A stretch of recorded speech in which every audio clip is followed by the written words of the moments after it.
வணக்கம் and welcome to V for you. வாப்பா குமார், என்ன இந்த பக்கம்? இன்னைக்கு இந்த வீடியோல என்ன பார்க்க போறோம்னா கட்டா குஸ்தி 2 படத்தோட ரோஸ் தான் பார்க்க போறோம். அவ்வளவே சதறி போச்சு, பதறி போச்சு. ஏன் ரெண்டு பேருக்கு இவ்வளவு டவுட் வருது? நம்ம என்ன டைட்டானிக்கா எடுக்கிறோம்? ஆக்சுவலா அந்த படம் தியேட்டர்ல ரிலீஸ் ஆனப்போ எல்லாருமே நல்லா இருக்குன்ற மாதிரி தான் ரிவ்யூ சொன்னாங்க. நானுமே போய் பார்க்கணும்னு நினைச்சேன், பட் என்னால முடியல. நான் தூங்கிட்டேன், பார்க்கல.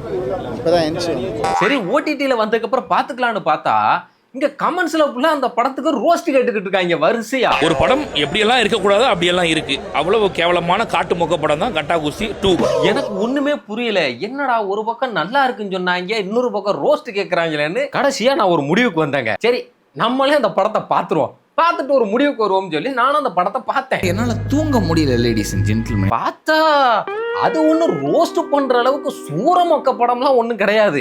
தேங்க்ஸ் பா. ஆனா என்ன ஒரு பிரச்சனைன்னா அங்கங்க கொஞ்சம் இந்த கிரிஞ்சான சீன்ஸையும் அப்புறம் மேஜரா அந்த படத்தோட மெயின் கதை கரு அங்கேயே ஒரு பெரிய கோட்டை ஒண்ணு விட்டு வச்சிருக்காங்க. நோண்ட ஆரம்பிச்சுட்டானே. சரி, இப்ப என்னதான்ப்பா பண்ண போற அப்படின்னு கேட்டீங்கன்னா, இந்த படம் இன்ச்சு பை இன்ச்சு வச்சு செய்யற அளவுக்கு மொக்க படம்லாம் ஒண்ணும் கிடையாது. அதனால சிம்பிளா ஒரு மூவி ரோஸ்ட் ஒன்று இன்னைக்கு பாத்துருவோம். கும்பாபிஷேகம் பண்ணணும்னு முடிவு பண்ணிட்டீங்க, அத ஊருக்கு வெளியே வச்சு பண்ணுங்க, கூட்டத்துல வச்சு பண்ணிடாங்க. படத்தோட ஓப்பனிங்லயே ஹீரோ வந்து ஒரு ஹவுஸ் ஹஸ்பண்ட் அப்படின்னு காட்டுறதுக்காக ஒரு சீன் ஒண்ணு வச்சிருக்காங்க. அவளுக்கு ஒரு குடம் பிடிக்கிறதே பெரும்பாடா இருக்கு. எத்தனை குடத்தை தூக்கிட்டு வர பாரு. யாரு நீ? ஹீரோ இன்ட்ரோடக்ஷனா? மிளகா சட்னி எடுத்து மூஞ்சில ஊத்திடுவேன். இந்த சீன்ல தண்ணி பிடிக்க போற ஹீரோ எப்படி போறாரு தெரியுமா? அங்க தண்ணி பிடிக்கிறதுக்காக கூட்டமா நிக்கிறது எல்லாருமே பெண்கள், அதுவும் மதிக்கத்தக்க நடுத்தர வயது குடும்ப பெண்கள். அவங்களுக்கு நடுவுல இடுப்பு லெவலுக்கு கீழே குனிஞ்சுக்கிட்டு பூந்துக்கிட்டு போறாரு.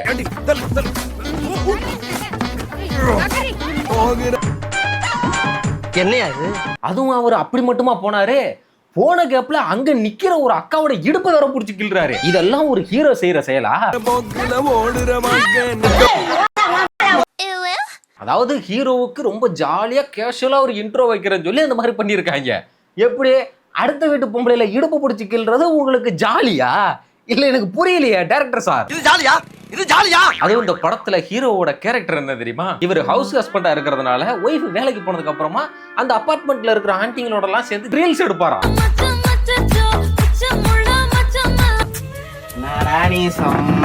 இன்னும் எத்தனை படத்துலதான் இந்த மாதிரி ஒரு சீனை பார்க்கணும்னு தெரியல. வர்ற எல்லா படத்துலயும் ஒருத்தன் வேலை வெட்டி இல்லாம வீட்டுல இருக்கான்னா உடனே அந்த அபார்ட்மெண்ட்ல இருக்கிறவங்க எல்லாம் வச்சு ரீல்ஸ் எடுக்க ஆரம்பிச்சிடறாங்க. மச்சான் காமெடி பண்ண மச்சான், ரொம்ப சிரிப்பா இருந்துச்சு. இப்போ இவர் வந்து அந்த அபார்ட்மெண்ட்ல இருக்கிற ஆண்டிங்களோட எல்லாம் ரொம்ப கேஷுவலா ஜாலியா இருக்காரு இல்லையா?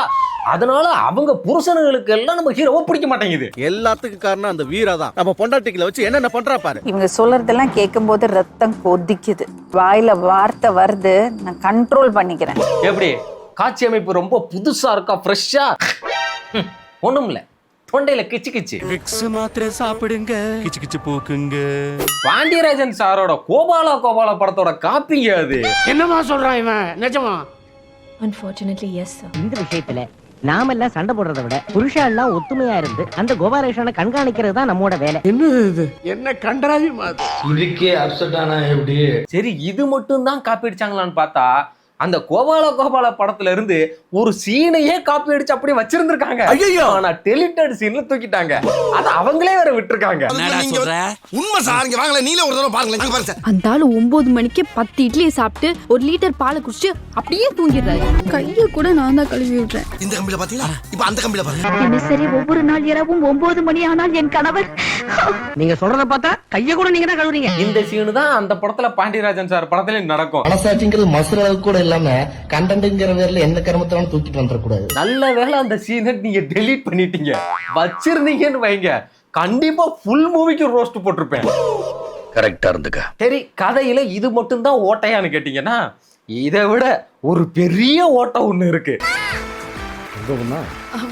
கதைப்படி ஹீரோயின் ஒரு ரெஸ்லர் இல்லையா? அவங்க வந்து ஸ்டேட் லெவல் சாம்பியன் ஆகி மெடல் வாங்குறாங்க. அந்த இடத்துக்கு இவங்களோட கோச்சும் போயிருக்காரு. ஆக்சுவலா அவரும் மெடல் வாங்க வேண்டியது. ஆனா வந்த மினிஸ்ட்ரி இவங்களுக்கு கொடுத்துட்டு மிச்சம் உங்களுக்கு எல்லாம் நீங்க கொடுத்துருங்கப்பா, எனக்கு வேலை இருக்குன்னு கிளம்பிட்டாப்ல. ஆமா, பொல்லாத வேலை. பொதுப்படையா எல்லாரும் கொடுத்த மாதிரி சராசரியா எங்களும் கொடுத்துருக்கணும். ஆனா இது ஒரு விஷயம்னு கோவப்பட்டு கோச்சோட பொண்டாட்டி என்ன சொல்லுது தெரியுமா? நீயே சொல்லு. அந்த கொடுமையை நீங்களே கொஞ்சம் கேளுங்க. பலதரப்பு மக்கள் இந்த வீடியோவை பார்த்துட்டு ஆடி போய் அசந்து போயிட்டு மவுத்துல கைய வச்சுப்பீங்க. அந்த பொண்ணு நேத்து வந்தவ, அவ ப்ரமோஷன் வாங்கி அடுத்த லெவலுக்கே போயிட்டா. கேட்டா அவ பிளேயரு, நான்லாம் கோச்சும்ப. எனக்கு என்ன சொல்றேனே தெரியல சார். காஃபி சொல்லுங்க. எனக்கு புரியலடா. ஆமா, அவ பிளேயர், இவர் கோச் தானே. பிளேயர் தானே மெடல் வாங்க முடியும், கோச் எப்படி வாங்க முடியும்? இது எங்க அடுக்கிற அநியாயம்? இது வந்து கடவுளுக்கே அடுக்காது. ஆனா இதை விட கொடுமையா அடுத்து அல்டிமேட்டா ஒண்ணு சொல்றாங்க. அடுத்து இன்னொரு டோர்னமெண்ட் வருது, அதுலயும் அவதான் ஜெயிப்பா. மேனேஜராவே ஆயிருவா. கடைசி வரைக்கும் இதே சீட்ல உட்கார்ந்துட்டு. ஐயோ, பெரிய பைத்தியம் போலயே. இது என்னடா கொடுமையா இருக்கு? இது என்ன லாஜிக்னே எனக்கு புரியலையே.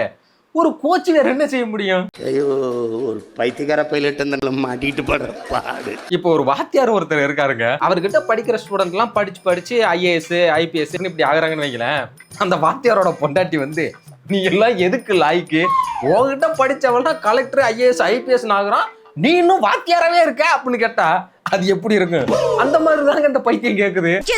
எழுத்து எங்க அப்பா வச்சுக்கிட்டு உங்களுக்கு கைத நீட்டி நான் மாட்டிட்டு முழிச்சுக்கிட்டு இருக்கேன். ஆனா பாருங்க, இவங்க பிளேயராகவும் போகாம கோச்சாவது உட்காந்துக்கிட்டு இவன் ஸ்டூடெண்ட் ஜெயிக்கிறதுல பொறாமப்பட்டு அவங்கள தோக்கடிக்கிறதுக்கு வேற பிளான் பண்றாங்க. இந்த தடவை ஃபர்ஸ்ட் ரவுண்ட்லயே கீர்த்தி கூட மோதி நீ அவளை காலி பண்ணணும். தெய்வத்துக்கே மாறு வேஷமா. ஏய், என்னடா சும்மா நோய் நோயின்னுக்கிட்டு என்னடா லாஜிக் இது? அவ ஜெயிச்சிருவாளாம், அதை தோக்கடிக்கிறதுக்கு இந்த அம்மாவை ட்ரெயின் பண்ண போறாராம். அப்ப இந்த அம்மா ஜெயிச்சா மட்டும் பரவாயில்லையா? எனக்கு அந்த லாஜிக் புரியலையே. இப்ப ஹீரோயின் ஜெயிச்சா என்ன, இந்த அம்மா ஜெயிச்சா என்ன? ஹீரோயினுக்கு இவருக்கு சொந்த தனிப்பட்ட பகன்னு ஒண்ணு இல்லவே இல்லையாடா இதுல. மனசாட்சிங்கிறது மசுற அளவுக்கு கூட இல்லாம கண்டென்ட்ங்கிற பேர்ல எந்த கருமத்தாலும் தூக்கிட்டு வந்துடக்கூடாது. இந்த இடத்துல தாங்க டைரக்டர் ஒரு பெரிய ஓட்டையவே வச்சிருக்காரு. இந்த கோச்சுக்கும் ஹீரோயினுக்கும் தனிப்பட்ட பகை ஏதாவது இருந்து அதனால அவங்க ஜெயிக்க கூடாதுன்னு நினைச்சா அதுல ஒரு அர்த்தம் இருக்கு. ஆனா இங்க என்னடான்னா, நீ கடைசி வரைக்கும் கோச்சாவே இருக்க, அவ ஜெயிச்சுக்கிட்டே போறா அப்படிங்கிற ஒரு காரணத்துக்காக எல்லாம் எதுக்கு இப்படி ஒரு பிளான் பண்ணணும்? அதுவும் அவங்களை தோக்கடிக்க இவர் என்னெல்லாம் பிளான் பண்ணாரு அப்படிங்கறதெல்லாம் நான் அடுத்தடுத்து வர்றேன். இன்னொரு புது கேரக்டர் இந்த பார்ட்ல ஒண்ணு சேர்த்திருக்காங்க, ஒரு மலையாள டீச்சர் ஒருத்தங்க. என்னடா இப்படி பாக்குற? ஆக்க கூடாது. என்னங்கடா இது? இப்படி ஸ்லீவ்லெஸ் போட்டு வர்ற ஒரு டீச்சர் எந்த பள்ளிக்கூடத்துலடா இருக்காங்க? எனக்கு தெரியலையே. அப்படி எங்கேயாவது இருந்தா சொல்லுங்க, நான் போய் எங்க வாட்ச்மேனாவது சேர்ந்துக்கிறேன். தெரியல எனக்கு தெரியாது. ஒரு டீச்சர்னாலே அவ்வளவு கண்ணியமா இருக்கணும், அவங்க ஆடையெல்லாம் ரொம்ப இதுவா தான் இருப்பாங்கன்னு தான் நம்ம கேள்விப்பட்டிருக்கோம். இந்த மாதிரி என்னடான்னா எல்லா சீன்லயும் ஸ்லீவ்லெஸ்ஸா தான் வந்து நிக்குது. Sorry ma'am. அதுவும் இந்த அம்மா மேல ஹீரோக்கு ஒரு இன்ட்ரெஸ்ட் வருது. அதுக்கு காரணம் என்ன தெரியுமா?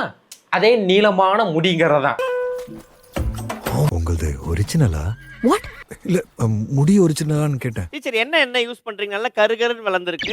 நெக்ஸ்ட் இனிமே தான் கதையோட கான்ஃபிளிக்டே ஸ்டார்ட் ஆகுது. ஹீரோயினோட குழந்தைக்கு வந்து படிப்பு இதெல்லாம் சரியா வரமாட்டேங்குது அப்படிங்கிற உண்மை ஹீரோயினுக்கு தெரிஞ்சு போயிருது. அதனால அவங்க என்ன சொல்லிட்டாங்கன்னா, நீ குழந்தைய சரியா பாத்துக்கல, இனிமே நானே அவளை பாத்துக்கிறேன்னு சொல்லி அந்த பிள்ளைக்கு குஸ்தி கத்து கொடுக்க ஆரம்பிச்சிட்டாங்க. இவங்க இப்படி பண்றது அந்த குழந்தைக்கும் பிடிக்கல, நம்ம ஹீரோவுக்கும் பிடிக்கல. பிடிக்கல அது இப்ப மேட்டர் இல்ல. 6 வயசுல ரெஸ்லிங் கத்துக்கிட்டு அவ என்ன சாம்பியன் ஆக போறாளா? இப்போ இங்கதான் ஹீரோயின் டென்ஷன் ஆகி போய் ஹீரோவை பிடிச்சி கண்ணா அப்படின்னு திட்ட ஆரம்பிச்சிட்டாங்க. இதை அந்த கோச்சு பார்த்து போடுறான். இதை பார்த்துட்டு அவன் என்ன செய்யறான், புருஷன் பொண்டாட்டிக்குள்ள சண்டையை மூட்டி விட்டு அப்படியே விழுந்த கேம்ல தோக்கடிச்சு போறணும்னு ஒரு பிளான் பண்றான். அதுலயும் அவ சொல்றா, கோச் இப்படியே போனா குழந்தை என்ன மாதிரி ஆயிடுவாளாம். எல்லாத்துக்கும் காரணம் ஸ்ட்ரெஸ் தான். அவங்க இப்படி எல்லாம் நடந்துக்கிறதுக்கு காரணமே ஸ்ட்ரெஸ் தான். அந்த ஸ்ட்ரெஸ்ஸை குறைக்கணும், கோவத்தை குறைக்கணும். அதனால நான் சொல்ற ஆளை போய் பாருங்கன்னு சொல்லி ஒரு வைத்தியர்கிட்ட அனுப்பி விட்டு மருந்து வாங்கி கொடுக்க சொல்றான். புரோக்கர் வாங்கி அடி, அதான் புதுசு. வாங்கி அடிக்கிறேன். ஒரே டப்பால எல்லாம் காலி ஆயிரும்டா. ஹீரோவும் கேனத்தனமா அதை நம்பி அவங்க கொடுத்த மருந்த சாப்பாடுல பால்ல எல்லாம் கலந்து கொடுத்துறாப்ல. ஜோலி முடிஞ்சு. அந்த மேட்ச்ல தோத்ததுக்கு அப்புறமா தான் மெடிக்கல் ரிப்போர்ட் வருது. அதுல ஹீரோயின் வந்து போதை மருந்து எடுத்துக்கிட்டாங்கன்ற மாதிரி ரிப்போர்ட் வந்துருச்சு. இந்த உண்மை தெரிஞ்சது ஹீரோயின் ஹீரோ கூட சண்டையை போட்டுட்டு பிள்ளைய கூட்டிட்டு போயிட்டாங்க. மரத்துல எப்படி குழந்தை விட்டு இவ்வளவுத்துக்கும் காரணம் என்னன்னு யோசிச்சு பாருங்க. அந்த கோச் சொன்னான்னு பொண்டாட்டியோட கோவத்தை அடக்காததுக்காக எவனாவது மருந்தை வாங்கிட்டு போய் கொடுப்பானா? உன்ன மாதிரி ஒரு முட்டாள நான் உலகத்திலே பார்த்தது இல்ல. வீரா, மருந்து கொடுத்து பொண்டாட்டி கோவத்தை குறைக்க முடியும்னு நம்பியிருக்க பாரு. அறிவு கெட்ட. இந்த பக்கம் இவருன்னா இன்னொரு பக்கம் நம்ம கருணா சார். அவர் படம் முழுக்க ஆம்பளம் மாமா, ஆண் நெடில் பெண் குறியல்னு பேசிக்கிட்டு இருந்தாரு இல்லையா? அட என்ன மாப்பிள்ள நீ புருஷங்கன்னா ஒரு கெத்து இருக்கணும்டா. அவர் இந்த படத்துல டம்மி ஆக்கணுங்கிறதுக்காக ஒரு காட்சி வச்சிருக்காங்க. இந்த தடவை அவங்க தொகுதியை வந்து பெண்கள் தொகுதி அறிவிச்சுட்டாங்களாம். அதனால அவர் பொண்டாட்டியை நிப்பாட்டி ஜெயிக்க வைக்கணும்னு சொல்லி அவங்கள நிப்பாட்டுறாங்க. எலெக்ஷன்ல நம்ம பஞ்சாயத்து தொகுதியை லேடிஸ் ஒதுக்கிட்டாங்களா? சம அத்தை நிறுத்துங்க மாமா. லேடிஸ் ஓட்டு அப்படியே அத்தைக்கு தான் விழுவோம். நினைச்ச மாதிரியே அவங்க தேர்தலையும் ஜெயிச்சுட்டாங்க. அந்த இடத்துலதான் நம்ம டைரக்டர் ஹாட் ஸ்டார்ல ஒரு வெப் சீரிஸ் ஒண்ணு வந்துச்சு, தலவெட்டியாம்பாளையம்னு. அந்த வெப் சீரிஸ்ல இருந்தெல்லாம் ஒரு காட்சியை காப்பி அடிச்சு வச்சிருக்காருங்க. என்னடா சொல்ற? Where is Padma? இவன் ஏன்டா ஏன் பொண்டாட்டியை கேக்குறா? முதல்ல அந்த வெப் சீரிஸ்ல என்ன நடக்கும்னு சொல்லிடுறேன். ஆக்சுவலா அந்த ஊர்ல பஞ்சாயத்து பிரசிடண்டா இருக்கிறவரு அந்த தொகுதியை பெண் தொகுதி ஆக்குனதான் அவர் பொண்டாட்டியை நிப்பாட்டி ஜெயிக்க வைப்பாரு. ஆனாலும் அவர் தான் நானே தான் பிரசிடண்டா இருப்பேன்னு இருப்பாரு. திடீர்னு பார்த்தா ஒரு ஆபீசர் அம்மா கிராஸ் ஆகி போகும்போது, என்ன இது பெண்கள் தொகுதியாச்சே, என்ன ஆம்பளை போட்டா போட்டிருக்குன்னு சொல்லி உள்ள வந்து பார்த்தா இவர் கொடி ஏத்திக்கிட்டு இருப்பாரு. இங்க நிக்க வேண்டிய பிரசிடண்ட் எங்கன்னு கேட்கும்போது அந்த அம்மா டக்குன்னு ஒரு மாஸ்க் காட்டுவாங்க, எனக்கு எல்லாம் தெரியும் அப்படின்ற மாதிரி. சேம் அதே மாதிரி ஒரு காட்சியை எங்கேயும் வச்சிருக்காங்க. எங்க பாப்போம். Do you know the key roles and the responsibilities of a panchayat president? Administrative function, dispute resolution and also public representation. ஆனா இதெல்லாம் எப்படி பண்றாங்கன்னே தெரியல. ஏன் டைரக்டர் சார் கோபாலா படத்தை தான் காப்பி அடிச்சிருக்கீங்கன்னு பார்த்தா ஒரு ஹாட் ஸ்டார் வெப் சீரிஸ கூடவா? ஏங்க தெரியாம தான் கேக்குறேன், இதெல்லாம் ஒரு பொழப்பா? அப்புறம் என்ன, இந்த அம்மா படிச்சிருக்காங்கன்ற விஷயம் கருணாஸுக்கு தெரிஞ்சு போச்சு. அப்புறம் இந்த அம்மா பிரசிடண்டா வேலைக்கு போக ஆரம்பிச்சிருச்சு. அவரு ஹவுஸ் ஹஸ்பண்டா மாறிட்டாப்ல. ஒரு நிமிஷம், எனக்கு மதிய சாப்பாடு வேண்டாம், உங்களுக்கு மட்டும் சமைச்சுக்கோங்க. நெக்ஸ்ட் நம்ம ஹீரோயினை அவங்க அப்பா வந்து சமாதானப்படுத்தி, அம்மா நீ நினைக்கிற மாதிரி கிடையாதுமா, வாமா மாப்பிள்ளைகிட்ட போய் பேசுவோம், நீ இங்க கஷ்டப்படுற மாதிரியே தான் அங்க உன் பிள்ளையும் உன் புருஷனை கஷ்டப்பட்டுக்கிட்டு இருப்பாங்கன்னு வம்படியா கூட்டிட்டு போறாப்ல. உண்மையிலேயே நான் இல்லன்னு அவங்க ஃபீல் பண்ணுவாங்களாப்பா? நீ இங்க எவ்வளவு ஃபீல் பண்றியோ இதை விட டபுள் மடங்கு மாப்பிள்ளையும் குழந்தையும் அங்க ஃபீல் பண்ணிட்டு இருப்பாங்க. இந்த காட்சி உண்மையிலேயே நல்ல என்டர்டெயின்மெண்டான ஒரு காட்சியா தான் இருக்கும். ஆனா அதுலயுமே ஒண்ணு பண்ணி வச்சிருக்காங்க. நான் கிளம்புறேன்ப்பா. என்னன்னு கேட்டீங்கன்னா, இப்ப அவங்கள தேடி இங்க இருந்து இவங்க கிளம்புறாங்களா, அங்க இவங்களோட குழந்தை வந்து ரொம்ப உம்முனே உட்காந்துக்கிட்டு இருக்கும், பள்ளிக்கூடத்துக்கு போயிருக்காது. அதனால டீச்சர் அம்மா அந்த பிள்ளைய தேடி நேரா அவங்க வீட்டுக்கே போயிருச்சு. ஏன் நீ ஸ்கூலுக்கு வர மாட்டற? கொடூரமா படிச்சேன், ஃபெயில் ஆயிட்டேன், என்ன பண்ண? எனக்கு புரியல. எந்த டீச்சருங்க பசு பிடிச்சி அசலூருக்கெல்லாம் போய் ஏன் நீ பள்ளிக்கூடத்துக்கு வரலன்னு ஒத்த கேள்வி கேட்கறதுக்காக போனாங்க? ஓடி இவள நிறைய பொம்பளைங்க உட்காந்துக்கிறேன்னு பாக்குறேன். ஆனா பாருங்க, அந்த டீச்சர் அதை மட்டுமா பண்ணாங்கன்னு நினைச்சீங்க?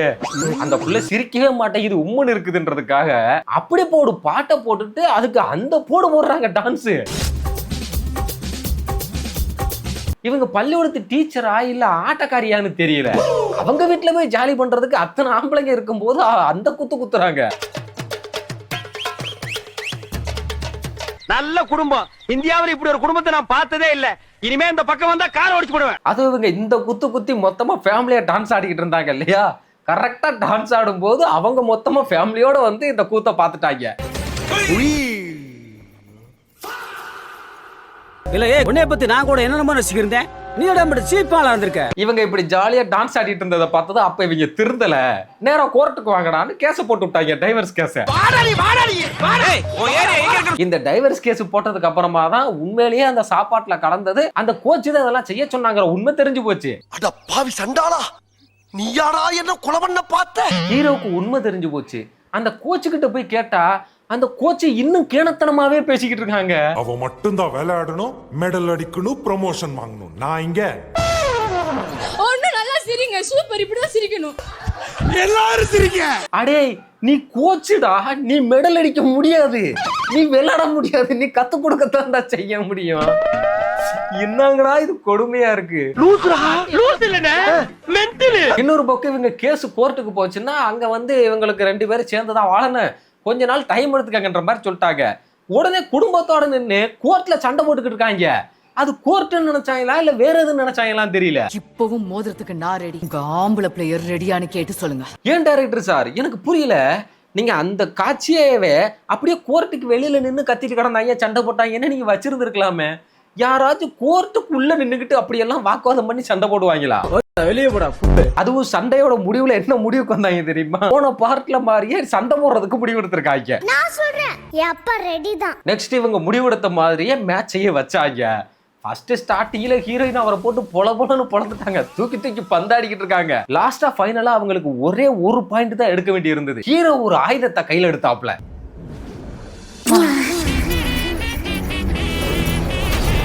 அட வெக்கம் கட்டுவீங்களா இதுக்கு எதுக்குடா வெள்ளையங்கிலி மாலையன்னு ஹீரோயினை அடிக்கிற சாக்குல அவங்களுக்கு முத்தம் கொடுத்துறாப்ல.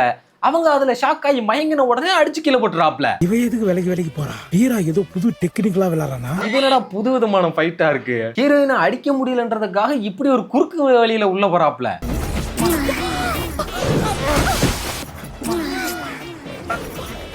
கடைசியா ஃபைட்டோட முடிவுல 2 பேருமே ஜெயிக்கிறதுக்கு முன்னாடியே ஹீரோயின் போன பார்ட்ல மாதிரியே மயங்கி விழுந்துட்டாங்க. அடச்சை எப்ப பார்த்தாலும் பொத்து பொத்துன்னு மயங்கி விழுகிறாயா? மயங்கி விழுந்தா என்ன செய்யணும்? ஆஸ்பத்திரிக்கு தானே கூட்டு போனோம். அதுக்குத்தான் எல்லாரும் பிளான் பண்ணாங்க. ஆனா அந்த இடத்துல அந்த கிழவி வந்து ஒரு நிமிஷம் இருங்க, நான் என்னன்னு பாக்குறேங்குது. ஒரு நிமிஷம் இரு, நான் என்னன்னு பார்த்துட்டு சொல்றேன். என்னது இது? இல்ல எனக்கு புரியலையே. ஒரு வயசான கிழவினாலே அவங்களுக்கு நாடி ஜோசியம் தெரியும்னு அர்த்தமா? அதுவும் கொஞ்ச நேரத்துக்கு முன்னாடி வரைக்கும் அந்த கிழவி கண்டமேனிக்கு கழுவி ஊத்துச்சு ஹீரோவை. ஆனா பேத்தி மயங்கி கிடக்கா. அப்ப எவ்வளவு பதறி இருக்கணும். இது கேஷுவலா போய் கொஞ்சம் இருக்க நான் பாக்குறேன்னு சொல்லி பார்த்துட்டு உண்டா இருக்கான்னு சொல்லிட்டு சந்தோஷப்படுது. பயப்படுறதுக்கு ஒண்ணும் இல்ல, சந்தோஷமான விஷயம்தான். உண்டாயிருக்கா? ஏன் அறிவுகட்ட கிழவி, நீ கொஞ்ச நேரத்துக்கு முன்னாடி வரைக்கும் கோபமா தான் இருந்த, மறந்து போயிட்டியான்னு தான் கேட்க தோணுச்சு எனக்கு. பைத்தியம். இதோட படத்தை முடிச்சுட்டாங்க. ஹீரோயின் புள்ள பெற்றிருக்கும் போதுதான் ஒரு பிளாஷ்பேக் வேற யோசிச்சு பாக்குறாங்க. அது ஒரு கிரக கொடுமையான ஒரு பிளாஷ்பேக். என்னன்னா இவங்க பிரெக்னண்டா இருக்கும் போது அந்த இன்னொரு பொண்ணு இவங்களை அடிச்சு ஜெயிச்சாங்க இல்லையா, அவங்க வந்து ஹீரோயின்ட்ட உண்மையை சொல்றாங்க. ஆக்சுவலா நீ தோத்ததுக்கு காரணம் கோச்சு தான்ப்பா, அவர் தான் உன்னை இப்படி எல்லாம் பண்ணிட்டாரு அப்படின்னு. நீ கன்சீவா இருக்க இந்த நேரத்துல கூட உன்கிட்ட இது சொல்லாம இருக்க கூடாதுன்னு தான் வந்தேன். இதனடா இது, கன்சீவா இருக்கிற நேரத்துல சொல்லாம இருக்க கூடாதுன்னா ஏன்? அதுக்கு என்ன சம்பந்தம் இருக்கு? நீ உண்மையிலேயே சொல்றவளா இருந்தா முன்னாடியே கூட சொல்லியிருக்கலாமே. கோச் ஒன்னு பிளான் பண்ணி தான் தோக்கடிச்சிருக்காரு. என்னாச்சு?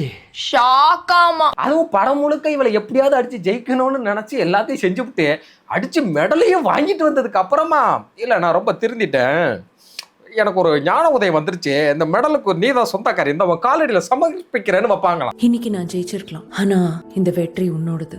நோய் என்ன நீ பைத்தியக்காரனவே நினைச்சிருக்கிறல்ல நீ? இந்த படம் என்னமோ தியேட்டர்ல நல்லாவே ஓடிருச்சு.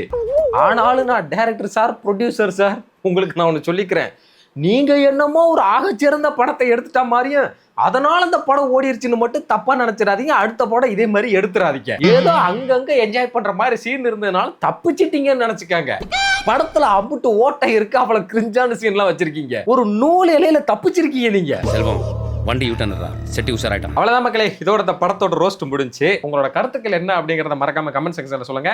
இந்த வீடியோ உங்களுக்கு பிடிச்சிருந்த வீடியோக்கு லைக் பண்ணுங்க, ஷேர் பண்ணுங்க, கமெண்ட் பண்ணுங்க. மறக்காம நம்ம சேனலுக்கு சப்ஸ்கிரைப் பண்ணி உங்க சப்போர்ட் பண்ணி விடுங்க. அடுத்த ஒரு நல்ல வீடியோல உங்களை சந்திக்கிறேன். அது வரைக்கும் டாடா.